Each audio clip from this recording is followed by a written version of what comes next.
Hey, what's up everybody? Welcome back to Chris Bosch Props. Today is part 2 of my Ghost Trap build, and I just wanted to show you guys the process on how I kind of clean up my 3D prints and kind of the rinse and wash that they go through to get the final product. And then after that, I'm excited to show you guys the finished product. So I hope you enjoy and thanks for watching. Now that we got the latching mechanism successfully, we are going to clean this thing up. And the first thing I like to do before I do any kind of real sanding is get a real nice heavy coat of this stuff, which is the Duplicolor Automotive Filler Primer. It's amazing. It sands like butter once it's dry. So let's hit this thing with a real heavy coat of this, and then we'll start filling it in with some glazing spot putty and plastic metal. And then we might have to rinse and repeat a few times before we get it up to par and smooth like glass. Alright, we got a nice coat of filler primer on all the stuff, and I'm going to probably wait overnight, let this dry, let the primer get real hard so it sands perfectly in the morning when I come out and give it another start. Let everything sit overnight. Now I'm going to go in and start sanding everything. I'm not going to add any spot putty at this point, and that's just because this is just my routine. This is the way I've always done it, and it works. If you want to put some spot putty on right now at this step, I'm sure it's fine, but this is the way I have always done it. So I'll go ahead and start sanding everything. I don't want to grind down too much, just sand it enough, and then once everything's sanded down, then I'll come in and start getting the spots that I want to add spot putty on. I guess I do it this way because once I sand everything down, I can kind of start to see the spots that are going to need spot putty. So I ain't got to drench everything. I could just get the spots that I really need. One spot that's going to need some attention is this seam where we glued the top part of the cartridge. As you can see, I'm going to make sure to sand this down really good, and then I'm definitely going to have to come back and use probably some plastic metal, which is a little bit more of a stronger filling material than the red spot putty. And we should get that pretty seamless. But yeah, that's definitely going to need some attention. I puttied around the handle here to try to make that seamless. That's going to have to be sanded down real good and filled in. But other than that, it shouldn't be too much of a problem. Let's get to it. So at this point, I'm going to use some 180 sandpaper. Just tore me off a piece, and I'm going to do it by hand most of it.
Alright, we're going to start kind of doing this to every single piece, and I'll come back and show you when I start spot putting. Thing I forgot to do is we got to glue these axles in to the bottom of the base cartridge. So, with that said, put a little bit of super glue around those edges.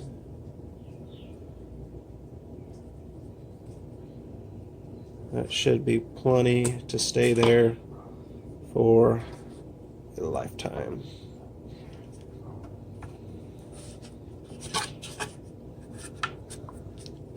Might have to line it up there a little better. There we go. I think those are in as good as we're going to get it. And we'll do the same thing for the next one.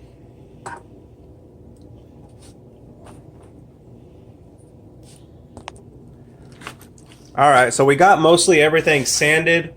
It took me probably about an hour or so to sand every piece. That's just the first coating. But now I kind of saw the more rough areas when sanding it, so I'm gonna go back and I'm gonna hit some of the more minor imperfections with the red glazing and spot putty by Bondo. And then for the heavier stuff, the deeper stuff, I like to use the plastic metal. For instance, on the bottom of this battery box here, you can see that was a support area, meaning where supports were meeting the bed of the 3D printer to help support that overhang when printing. The detail never really comes out that great when you're using supports. So I'm going to go back with some plastic metal and fill that and make that nice and smooth. Another area was these trapdoors right here where this overlap meets. That's kind of rough. That was a support area also when I had it on the bed. So I'm going to go in with some plastic metal, fill all that, sand it nice and smooth. And at that point, we should start looking pretty good once that's all done. But I'll show you after I fill it in how it looks. So one area here is probably the roughest that's on here, is where the battery cartridge top, how I cut it in two pieces and then we had to glue it. It's not perfectly smooth. Okay, you can see here, you can see right there where I sanded, there's a little bit of pitting there, and that's just because some of the shrinkage from 3D printing and me not actually perfectly lining it up. I mean, it's pretty close, but it's not perfect. And then also right here. So what we're going to do is, I don't know if you can see that, but there you go. We're going to get some of this plastic metal. I took a little off with my finger. There you go. We're going to put some of that there, like that. And we're going to make that nice and even. And then we'll do the same thing all the way around. Let's get a little more as needed.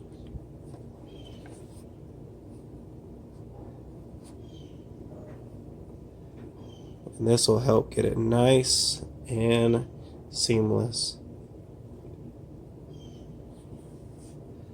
Just like that, and then you go all the way around. And then once it's all nice and dry, which usually takes about a half hour or so, we could sand this perfectly smooth.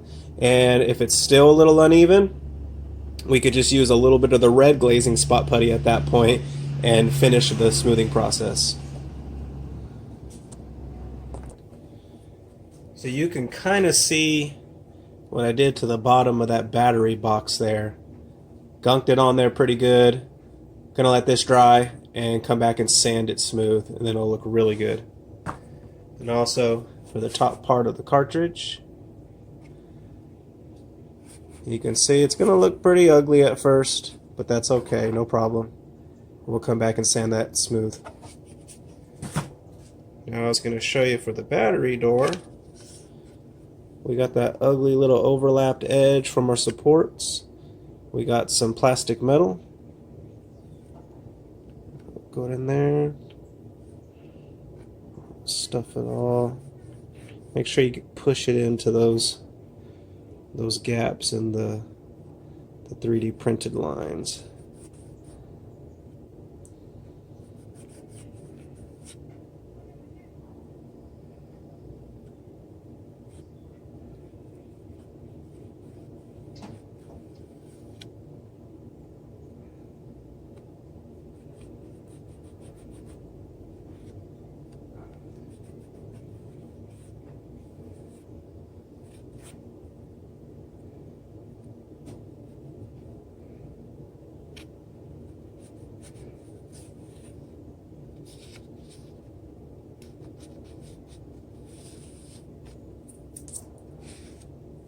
And there we go. So we'll let that dry, and again, come back and sand it smooth. And for the more minor stuff, like those lines there. Let me see if I can get that camera to focus for us. We're going to use our glazing spot putty. Now the plastic metal is able to cure a lot harder than the glazing spot putty, and it could fill deeper surfaces a lot better. It's almost more like an epoxy putty. It's not as strong, but it's more around that.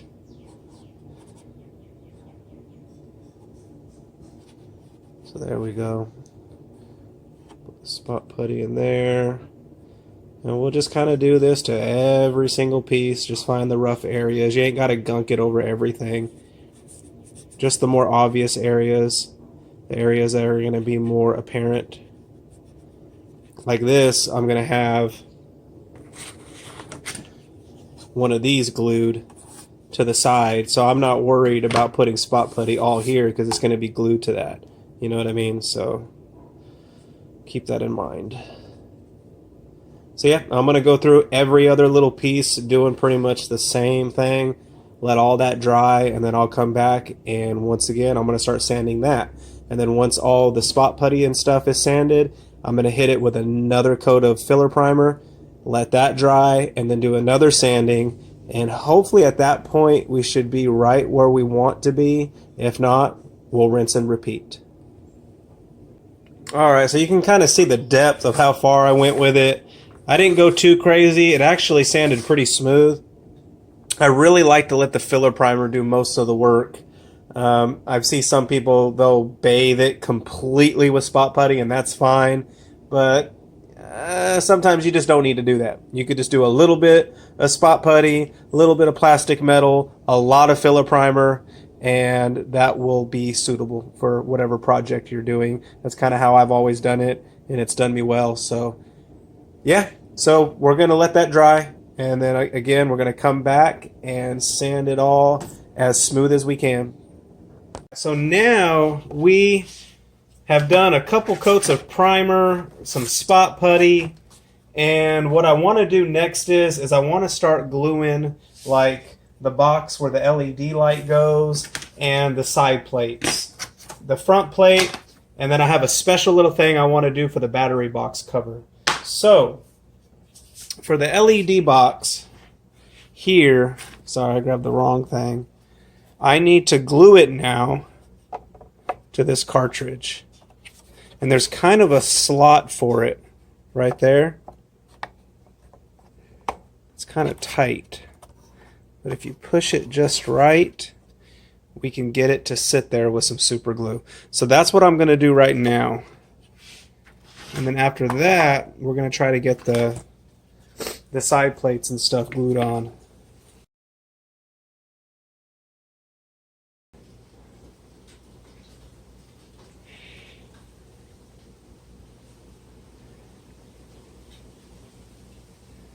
A little bit there.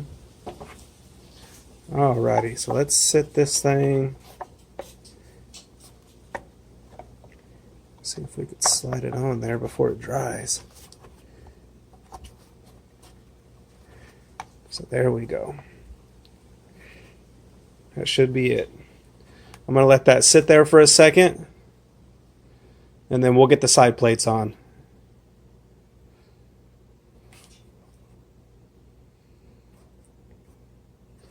Make sure that's nice and aligned, because sometimes you'll think you have it, and then you're off a hair. Alright. Now what I would have done if I had the electronics, which I haven't purchased all the electronics yet, I would have left this off until I got the electronics so I can kind of wire everything in.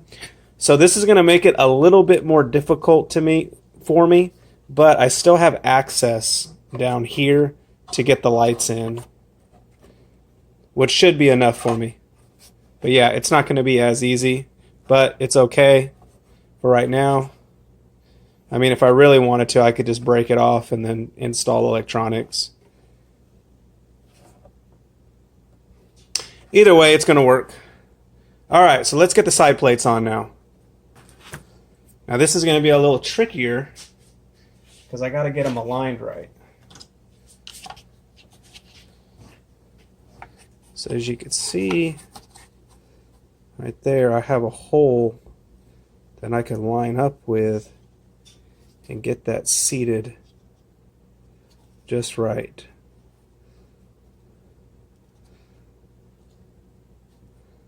All right, so what I'm going to do is I'm just going to kind of tack the corner here in case I need to break it off and I don't have it lined up real good. Oh, I'm out of super glue on that one. All right, let's go to this one.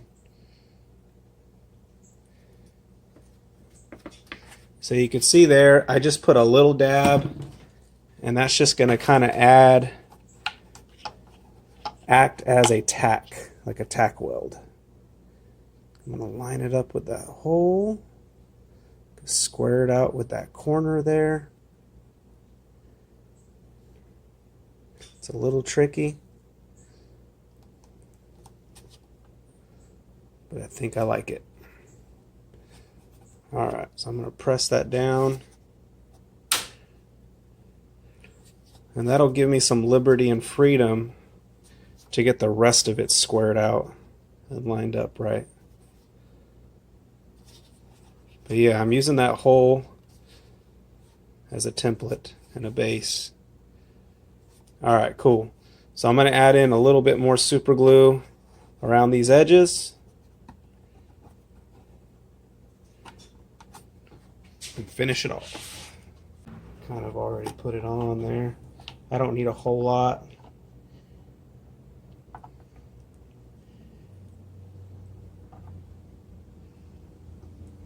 Okay, that should be good. What I really didn't want to do, which I did anyway, is I leaked out a little bit. I leaked out a little bit on that top part there, but that's all right. Just wipe it with my fingers there, and we could sand it down after. You could always use your finger. I think that was it. I think it was just this little top spot right here, and that's fine. No big deal. All right, so that should be super glued on there pretty good. Now I just put a few little dots all around. I mean, I didn't drench it because I didn't want to leak out everywhere. You don't need a whole lot. Just make sure you kind of cover your bases, get your corners, so you ain't got no lip popping up or anything like that. Remember, these were just screwed in anyway, right here. Now I'm not using real screws. I'm just using the Fox screws that came with the model that were modeled into this piece. And then afterwards, excuse me, once we get everything glued on, I'm going to put a nice coat of metallic silver around the whole thing. I'm probably actually going to sand it one more time, put another coat of filler primer. Then I'm going to look for any rough spots, fill those in if I need to one last time. And then I'm going to put a nice coat of metallic silver over this and then start masking off the areas because, you know, these side rods are red. Then I'll start gluing in my knobs. Yeah, etc. So let's get this next plate on. Same thing pretty much. We're going to use our hole for our base. Make sure you sand your plates before you start adding your super glue on because that just helps it adhere and bite down a lot stronger than if you didn't. Alright, let's use that hole as a template. Let's square this up. Square this up real good.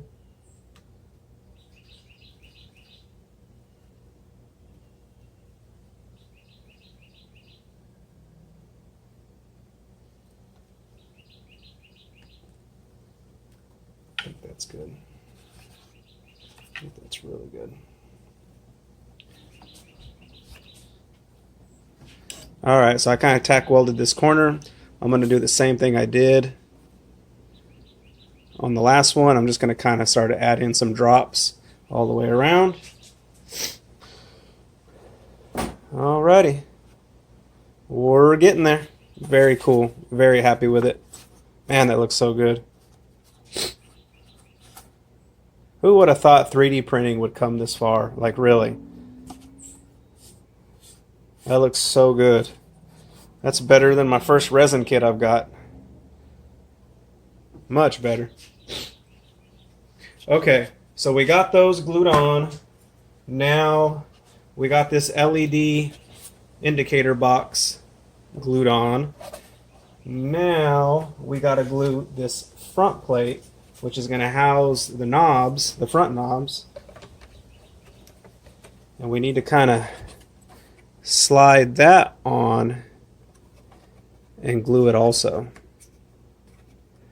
That's going to be a little tricky. I might have to sand that down just a tad. Actually, you know what? That looks pretty good. It's a little snug, so I'm going to go in there and kind of sand around the inside of this and get it to fit a little bit looser.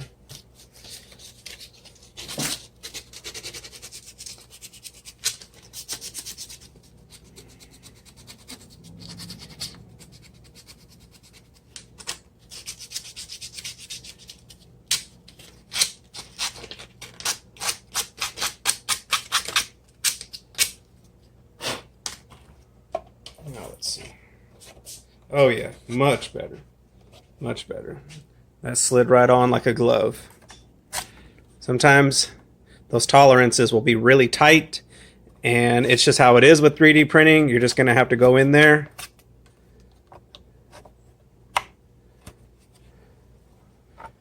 and sand it down a little bit. Actually, you know what? On this one, I think I'm going to wait. That's going to create a little more masking for me than I want, so I'm gonna paint this separately, then add it on last for that one. So yeah, scrap that idea. What I'm gonna do next is show you this little trick that I'm gonna do for the battery box, because I'm still gonna come back once I'm done painting this and add in all the crazy electronics that I wanted to do. And so I want to be able to have access to this battery box here. I could just, you know, loosely sit it on there, but I had a little idea with some magnets that I want to do and show you how I do it. Now for the battery box cover,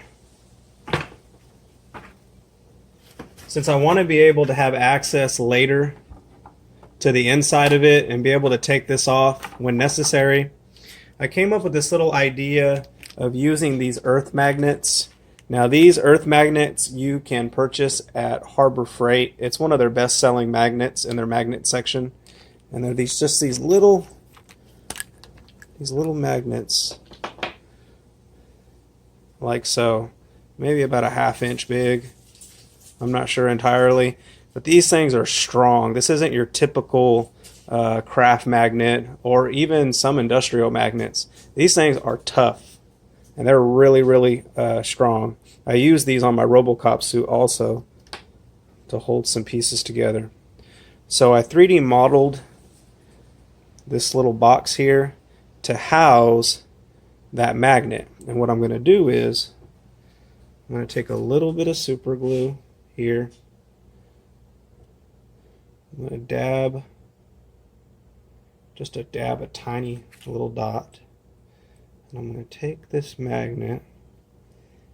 Now I tried to spec it to fit that magnet there. Now it didn't go completely flush, but these things are so strong that's really not going to be an issue.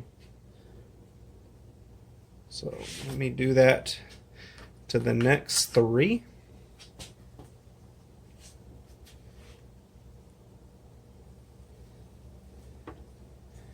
And we should be good.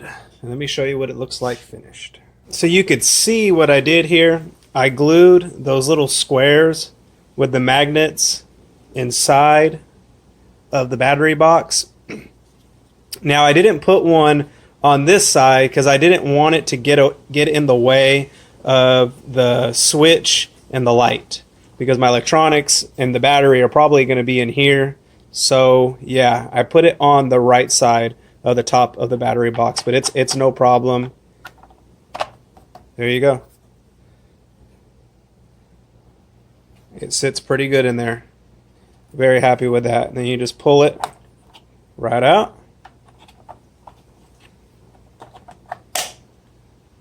There we go.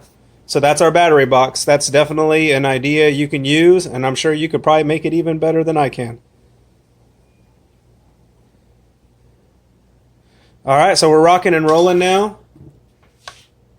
I think we're about ready for paint, but I am just going to do one more coat of filler primer on this, see how she looks. If I need to do any kind of filling in, I'm going to do it at that point. Probably put another little light coat of filler primer on it, just a light mist in the areas that I touch up, and get to masking and get to painting, or get to painting and then get to masking. Not entirely sure how I'm going to do it yet, but when I do, I'm going to let you know. Guys, we're pretty much primed up. I think we're ready to go to make this thing look really good. So what I'm going to do before I start painting is, let me show you. If you have a compressor, one of these little blowers will really help you a lot with your painting projects. I just have a little 8-gallon, I got a bunch of junk in the way, just a little 8-gallon Central Pneumatic Harbor Freight compressor.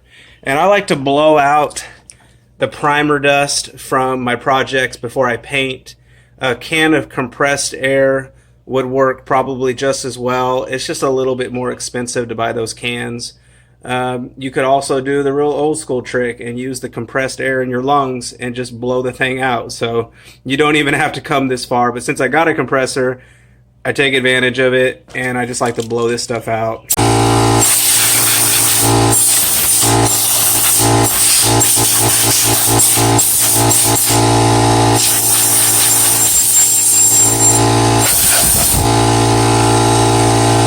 I'm going to paint the bottom of these trap pieces first. This is the cartridge, the outer cartridge, and the base cartridge, and then the back of this V-hook. I probably didn't need to paint the back of this V-hook, but I'm just going to do it anyway since I'm doing the bottom of these.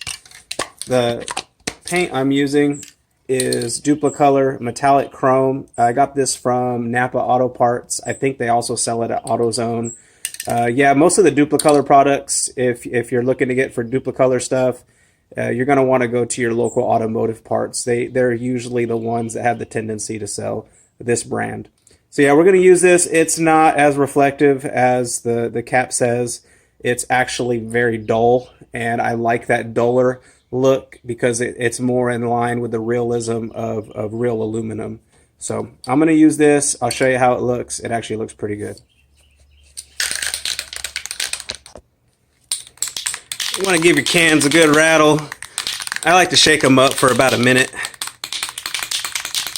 A little over a minute, depending on how loose the paint already is.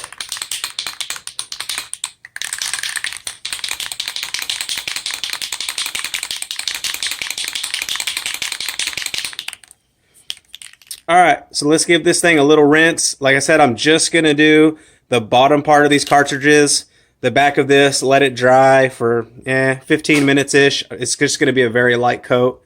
I'm not worried about getting it too thick on the bottom. I don't want it too thick either because I don't want to come in and mess up this sliding into this, because if you go too thick on the paint, it's going to make it a little hard for that cartridge to slide into the base cartridge. So I don't want it too thick, just something light. Enough so when the paint starts weathering, some of this silver will show through.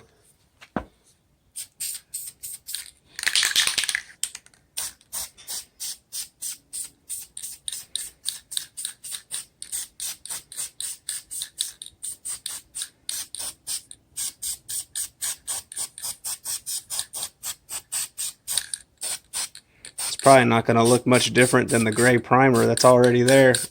I'm not sure if you could actually tell much of a difference.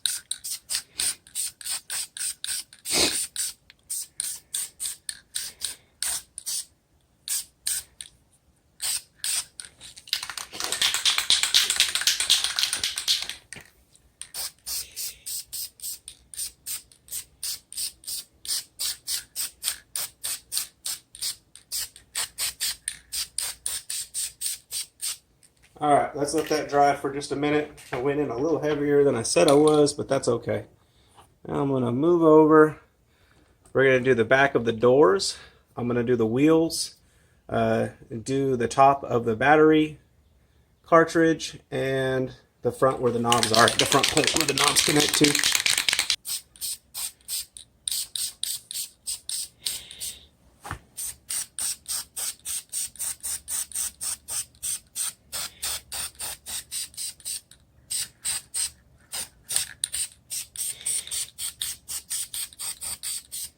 So the wheels I'm just gonna leave with this metallic silver.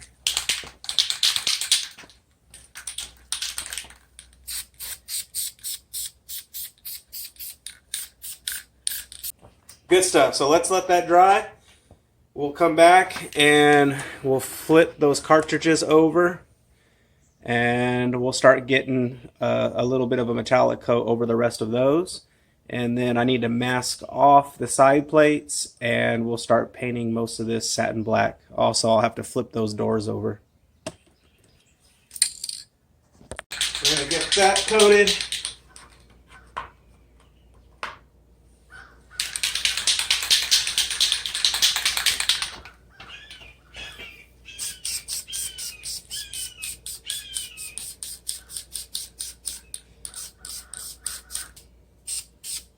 I like this paint too. It's like a thicker metallic silver. Most metallics will go on real thin. This actually goes on kind of thick where it'll fill in some of the imperfections I wasn't completely able to get. And then we're going to come back with 2X Rust-Oleum satin. That stuff goes on even more thick, so it should look pretty smooth when we're done.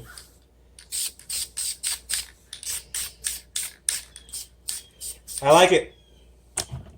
Come back over here. I'm just going to hit the top of these doors.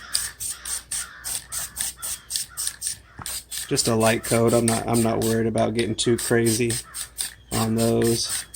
I'm not too worried about this completely coming through. This is more just if, you know, I'm ever taking it out, wearing it. If it knocks up against something or whatnot, some of this metallic will show through instead of just being a base primer underneath. But sometimes even the base primer underneath looks good enough and kind of gives that metallic effect. So yeah, we got this on. I'm going to let this dry a little bit. And then I'm going to come back and start hitting it with my satin. Oh, I'm sorry. I got to mask off those the side plates on those cartridges. Then I could put a satin on it, unmask, and then start doing some of the other areas. So I'll get that all filmed. It probably don't make sense right now, but it'll all start kind of coming together. Alright, you can kind of see how I have the plate masked off. I'm going to go ahead and start putting a light coat of black on it. I didn't do the greatest mask job, so I'm kind of trying to be careful. But if I have to come back and hit it, I'll come back and hit it. Touch it up with a brush.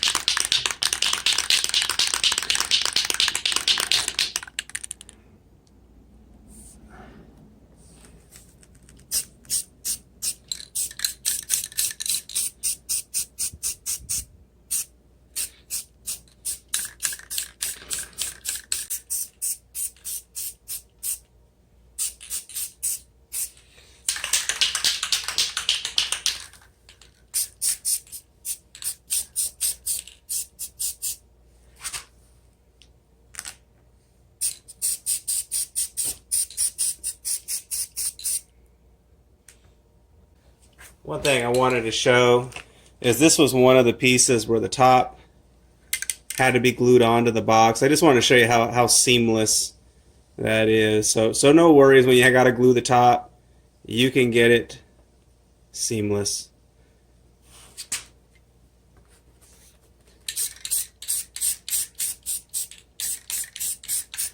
Investigation, baby, she was demonstrating, but nevertheless, I was pleased.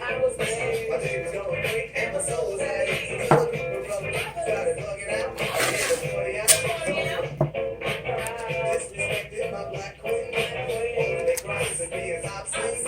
And this I knew, you can see I know the type. They got drunk, they got drinks, and yes, they want to fuck. Alright, so we're in the different phases now of getting this thing painted. It's not the easiest, but it is possible. As you can see, I have the side rods masked off. I could have just left them silver, but it's kind of a different tone of silver than the aluminum plate. But I'm more of a GB1 guy, so I'm going to do GB1 side rods and try to get these a little like reddish, orangish. I got this satin poppy red, and it's kind of like a reddish orange. More red. It leans more towards red, but I liked it. I think it'll look pretty good. So we're going to spray these rods right here. That's kind of how you'll have to mask them off if you're using this same model.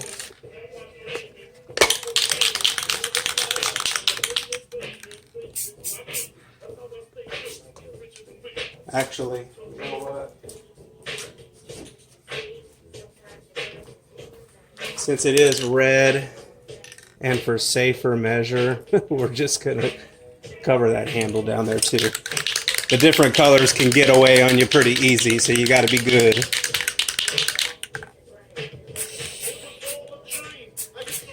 Oh, that's a great color.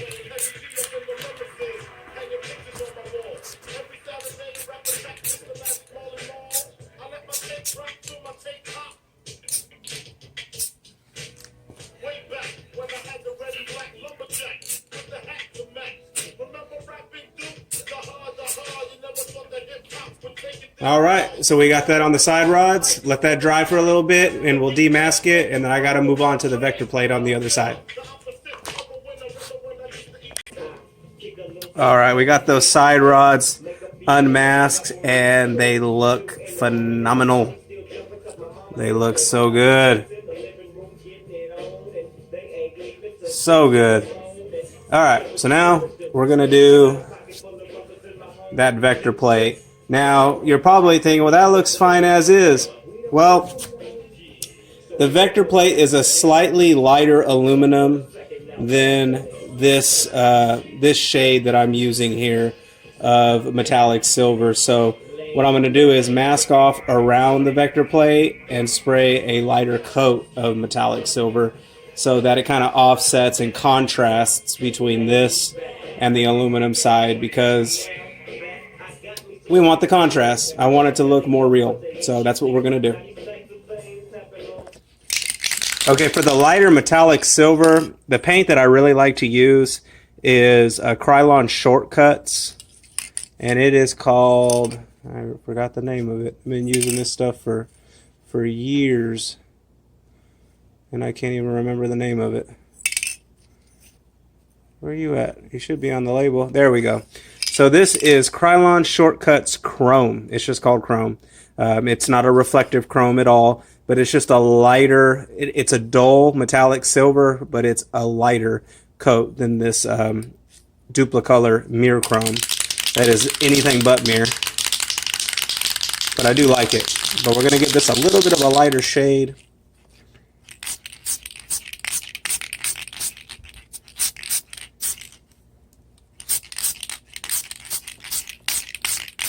And that should look really good in contrast with the other side plates. So I like it. Good. Let's demask this. This stuff dries really fast, so I'm not overly worried about it.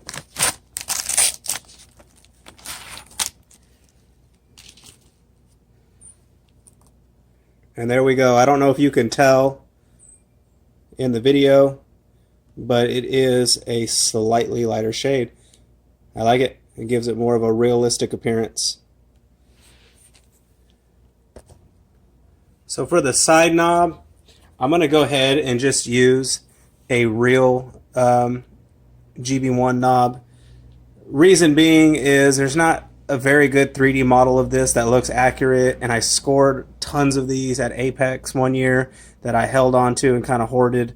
So I'm just going to go ahead and add this onto this side plate here. I'm probably just going to put a little bit of super glue around the lip and then come back and show you how it looks. So there we go. We got that side knob super glued, and it looks pretty sharp. Now I need to add the side teardrop dial. That's actually a 3D printed part, but I'm going to do something to it to just make it look a little bit more realistic. So I have this teardrop dial and I have it masked like so. I'm going to try to add in the little white indicator line that goes on the center of it. Kind of goes about halfway down. So let's see how good we can make that look. Just going to use a little bit of this white high gloss white that I had. I already had it, so I figured, you know what, let's be a little creative and try to use it.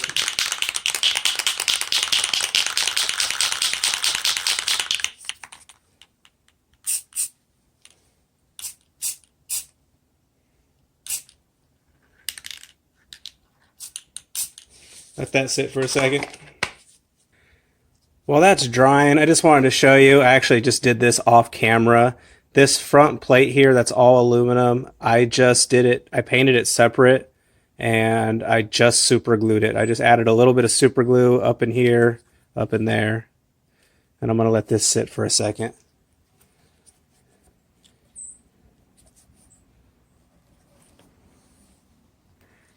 Like so. These little edges right here were kind of buckling forward. So I'm just holding them down, making sure they stick.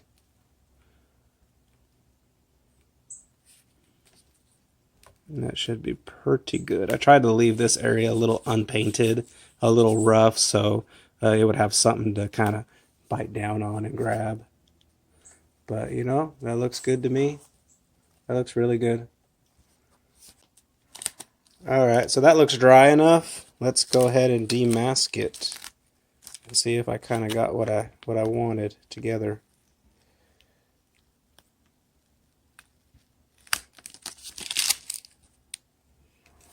Perfect. I like it. And we'll go ahead and add this onto the trap. Here we go. We got our teardrop knob on.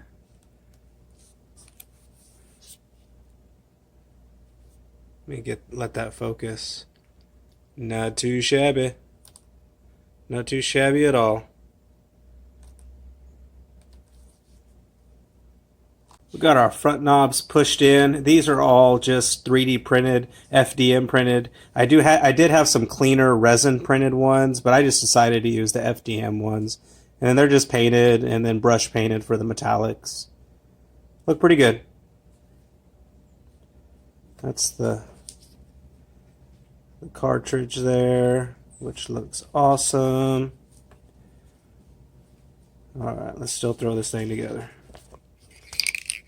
We got the little cowl resistor that goes on side of the vector plate here. This is just 3D printed also. I masked off the ends, and I'm just going to spray paint that with some Krylon Shortcuts Gold.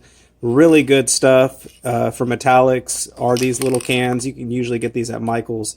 Really good stuff to have in your metallics.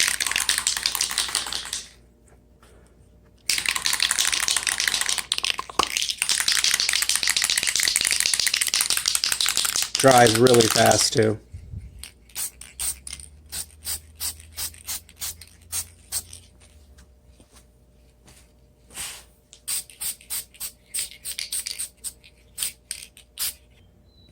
Okay, so there's our little fake cowl resistor.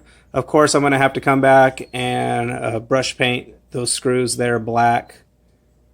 But man, that looks pretty cool. That looks good.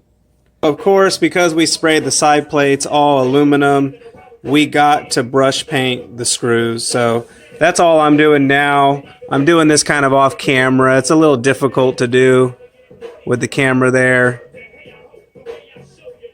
So I'm going to brush paint these off camera, get them a little bit better, a little bit edged up better, and we're getting closer to the final product. We're going to start adding the tape to the doors here. As you can see, there's already kind of those notches in the model for you to place the tape or spray paint it in the right direction, in the right location.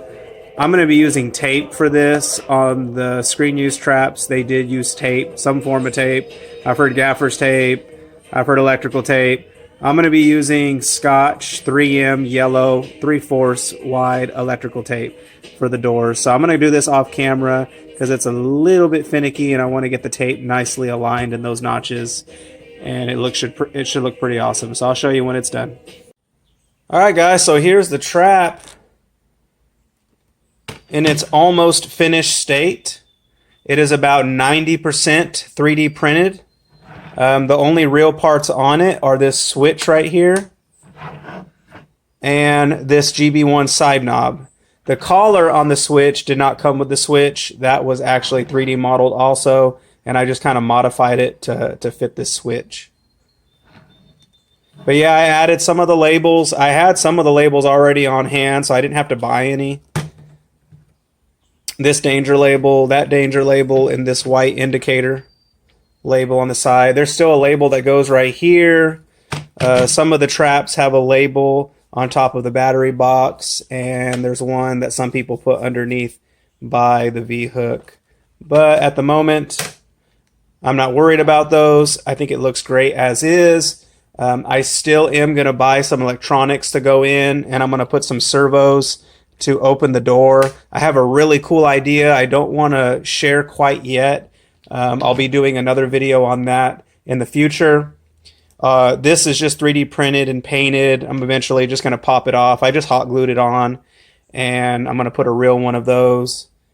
But yeah, for the most part, I absolutely love it. I'm going to do a little photo op with it here in a second, or should I say a video op of it, showing you guys kind of the details all around it. But I want to add just a slight bit of weathering to the trap. It needs to show some rub and some aluminum that's underneath the paint. I kind of want to make that, maybe do a dry brush technique, a little bit different, but I'll show you guys here in a second. Let's go ahead and start doing it. So what I'm going to do here is I'm going to take this old cotton rag of mine. I'm going to take this Krylon Shortcuts. I like this because it dries really, really fast. So I'm just going to mix that up a little bit. Spray a little bit on this rag without trying to overspray onto the trap. Just go. I'm going to let that dry for just a second.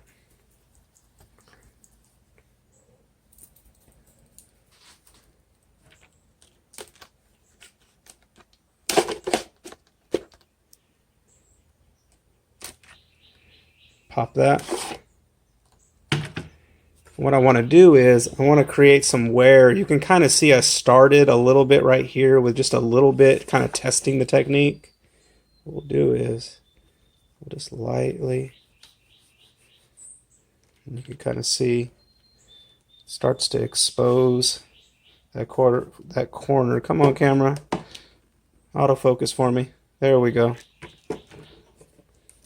So you can see kind of starts to expose the corners there.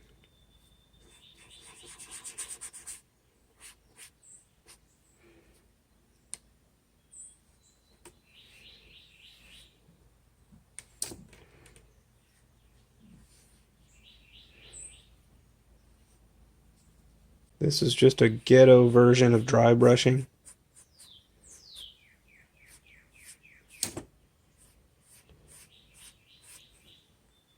And you can kind of see getting that wear in there.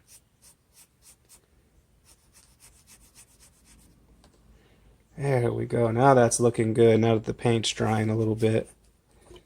I was a little bit too wet to start with.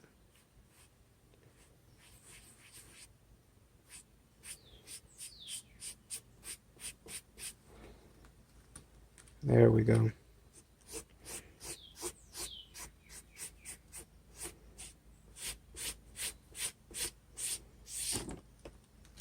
I really wanted to show these welds. I'm going to kind of weather them a little bit. Add a little bit of metal, like they kind of got rubbed off a little bit. And you can kind of see them really come through there.